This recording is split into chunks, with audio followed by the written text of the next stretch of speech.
Salam alaikum, Dankey Kang gang. It's Comrade Dankey here with another tale of oppression and cruelty from Israel.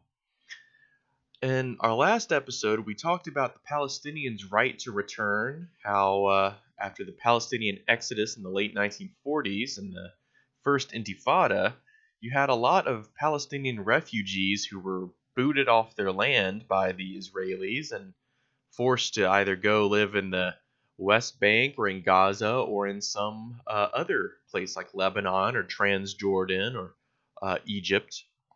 So you had this kind of diaspora, you had this kind of scattering of Palestinian people who really wanted to return to the land that they used to live on, and the state of Israel uh, grants the right to return, of course, to its citizens and its and Jewish people abroad, but denies the same right to the Palestinians on a purely racial standpoint. So now in this episode, we will talk a little bit about these settlements that are popping up all over the West Bank that many countries in the United Nations have agreed violates international law, certainly violates human rights. But these Israeli settlements are being built in the West Bank, and they have walls and guard towers and checkpoints and secure roads and all of this stuff. But the infrastructure of all of that is completely denied to the Palestinians, who live almost in certainly in impoverishment, uh, and have very a less quality of life on their end of the fence, their end of the wall. Um, and these people, the Palestinian people, are proud, ladies and gentlemen. They're proud, and they stand proud even in the midst of their suffering. And they, for generations, have tended to these olive trees, uh, which they use to make olive oil and a myriad of tasty Mediterranean foods. So this is the Times of Israel, uploaded by John Dyke on November 9th, 2018. This is Olive Tree Sabotage Plagues Palestinian Farmers. Extremist settlers seen as prime culprits in rampant vandalism throughout the West Bank, with some 7,000 trees said cut down since the start of 2018. So this is Palestinian farmer Mahmoud Abu Shinar stands next to his destroyed olive trees near the west bank of Termas Aya, north of Ramallah, on October 22nd, 2018. So again, I asked these guys, what did they do? What did this guy do to deserve his olive tree being cut down like this? Palestinian farmer Mahmoud Abu Shinar surveys 2 rows of severed olive trees, something he said has become a sadly familiar sight. He didn't see who took a chainsaw to them at night, but he blames residents of an Israeli settlement a few hundred meters away. He said, "We came on Sunday and were shocked that all these trees were cut down," Abu Shinar said. "I called the landowner, they came, and the Israeli army and security forces came too, but of course it was useless." Olives are perhaps the most well-known and abundant Palestinian product, with trees lining valleys and terraced hillsides throughout the West Bank. This is a picture showing left-wing Israeli and international activists pick olives alongside Palestinians in farmlands near the village of Burin in the West Bank. So there are good people out there who support the Palestinians and want to help the Palestinians. And of course, the olive trees are a big cultural component of the land of Palestine. Uh, the first rains after hot summer months are the signal for farmers to begin harvesting their crops, but it can come with risks.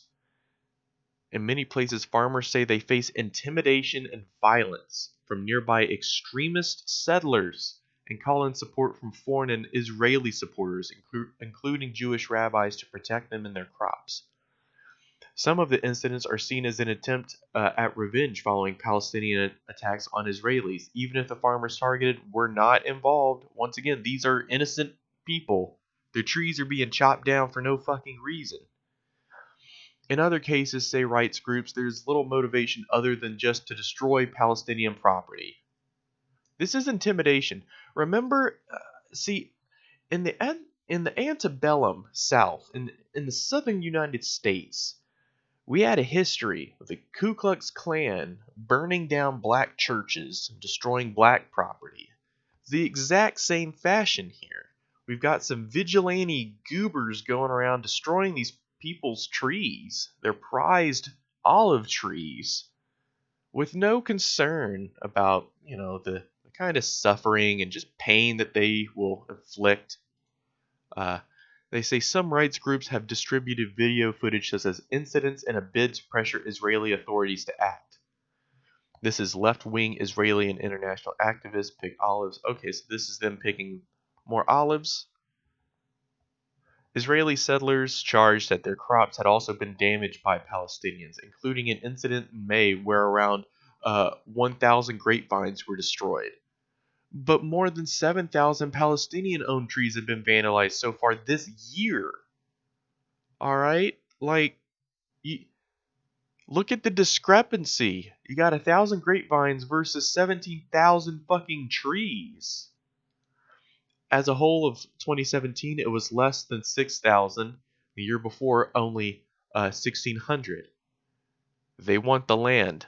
Abu Shinar said in recent weeks around 200 trees had been destroyed in fields he works on near Ramallah and in the central West Bank, costing thousands of dollars in lost earnings. And these are thousands of dollars that these people can't really afford to lose, ladies and gentlemen.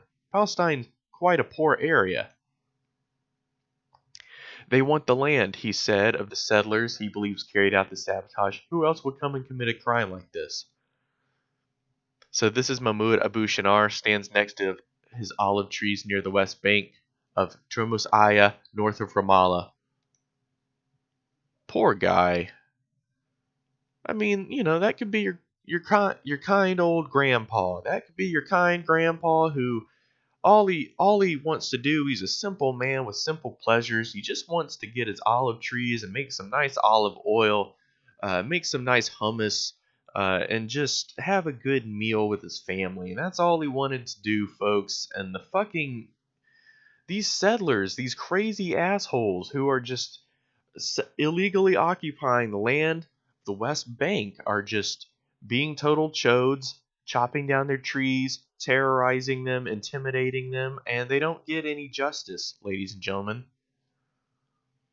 The body that represents West Bank settlements said it was also an increase in attacks on Israeli-owned farms, labeling it agricultural terror.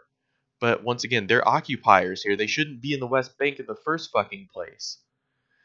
Israeli police said they were investigating a number of incidents when damage was caused to olive trees. There have also been a number of complaints made by Jewish owners of fields of damage caused to olive trees. Patrols have been stepped up, police spokesman Ricky Rosenfield said, but rights groups charged that Palestinian crops have long been vandalized by settlers without any serious efforts by the authorities to stop it.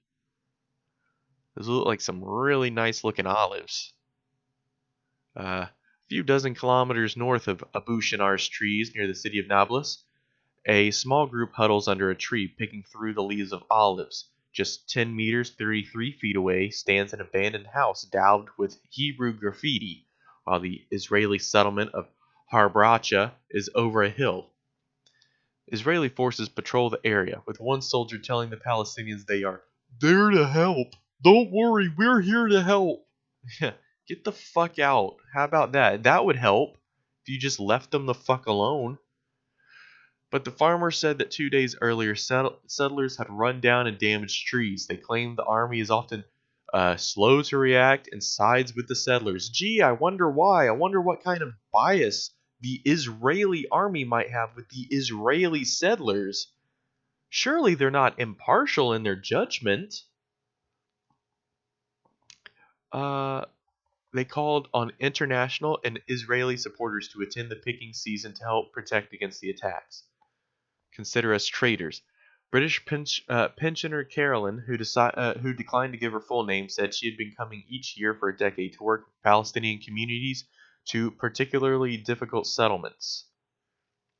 This year, she said, she went with a female partner to her land near a settlement, but the army blocked her path. Can't have those evil, folks picking olives. They might throw some olives at them and spark the third intifada. When she eventually got down into the groves, 100 of her trees had been chainsawed down by settlers. There weren't any olives left for us to pick, she said. Rabbi Gil Nativ made sure to wear his kippah skull cap as he picks olives to show Palestinians #NotAllJews support the expansion of settlements and extremist violence. Some Israelis consider us traitors, said Nativ, who volunteers for the Rabbis for Human Rights organization. For me, the main principle of the Jewish faith is all men are created in the image of God and all human beings are descendants of the same Adam and Eve. You hear that, State of Israel? You hear that, Netanyahu, you fucking fascist piece of shit? I can criticize Israel and not be a racist because there are Israelis who understand that this shit is bullshit. Yigal Dilamoni, CEO of Yesha Council, which represents Israeli settlements, said in a statement to AFP that they deplore all acts of vandalism and purposeful destruction of property. Yeah, fuck off, Yigal Dilamoni. He highlighted a series of Palestinian attacks on Israeli settlements. Once again, cry me a fucking river. Play me a song on the world's smallest fucking violin. It'll have to be the size of like a quark, a quark particle.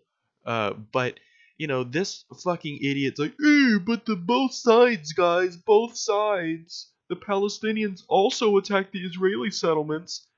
Well, maybe if the fucking illegal ass settlements hadn't have been there in the first fucking place and there wasn't this giant one-sided attack against the Palestinians and they don't get any fucking justice because the IDF doesn't seem concerned at all when their groves of olives get destroyed.